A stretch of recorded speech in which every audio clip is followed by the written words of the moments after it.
বিসমিল্লাহির রহমানির রহিম। নাহমাদুহু ওয়া নুসাল্লি আলা রাসূলিহিল কারীম।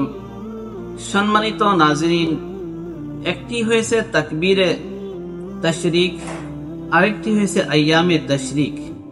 তাকবীরে তাশরিক হলো আল্লাহু আকবার, আল্লাহু আকবার, লা ইলাহা ইল্লাল্লাহু, আল্লাহু আকবার, আল্লাহু আকবার, ওয়ালিল্লাহিল হামদ।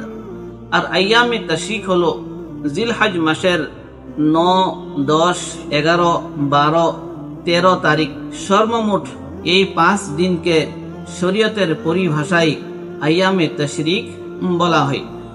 তাকবীরে তাশরিকের অতি গুরুত্বপূর্ণ 7টি মাসাইল।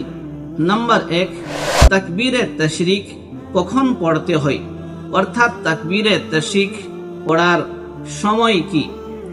9 জিলহজ ফজর থেকে নিয়ে 13 জিলহজ আসর পর্যন্ত প্রত্যেক ফরজ নামাজের পরে তাকবীরে তাশরিক পড়তে হয়। নাম্বার 2, তাকবীরে তাশরিক পড়া কি ফরজ, ওয়াজিব, সুন্নত, মুস্তাহাব। প্রত্যেক ফরজ নামাজের পরে একবার তাকবীরে তাশরিক পড়া ওয়াজিব, ফরজ বা সুন্নত বা মুস্তাহাব নয়। নাম্বার 3, তাকবীরে তাশরিক কারা পড়বে? যাদের উপরে নামাজ পড়া ফরজ তাদের উপরে তাকবীরে তাশরিক পড়া ওয়াজিব। ইমামেই হোক বা মুক্তাদি হোক, মুসাফির হোক বা মুকিম, পুরুষই হোক বা নারী। নাম্বার 4, তাকবীরে তাশরিক কিভাবে পড়বে? পুরুষের জন্য উচ্চ স্বরে পড়তে হবে আর নারীদের জন্য নিম্ন স্বরে অর্থাৎ আস্তে পড়তে হবে। নাম্বার 5, ঈদের নামাজের পরে তাকবীরে তাশরিক পড়তে হবে কি না।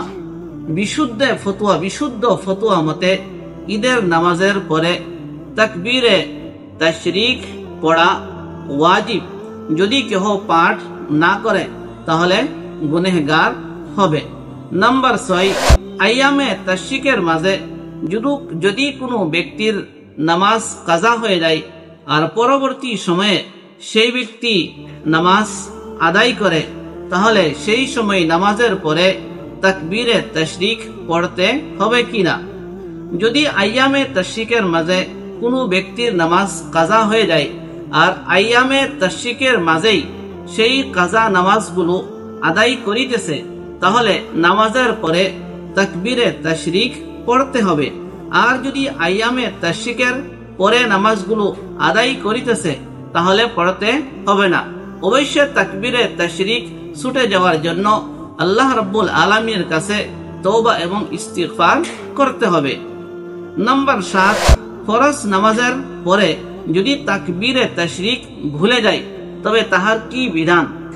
ফরজ নামাজের পরে যদি কোনো ব্যক্তি তাকবীরে তাশরিক পড়া ভুলে যায় তবে তাহার কোনো কাজা নাই।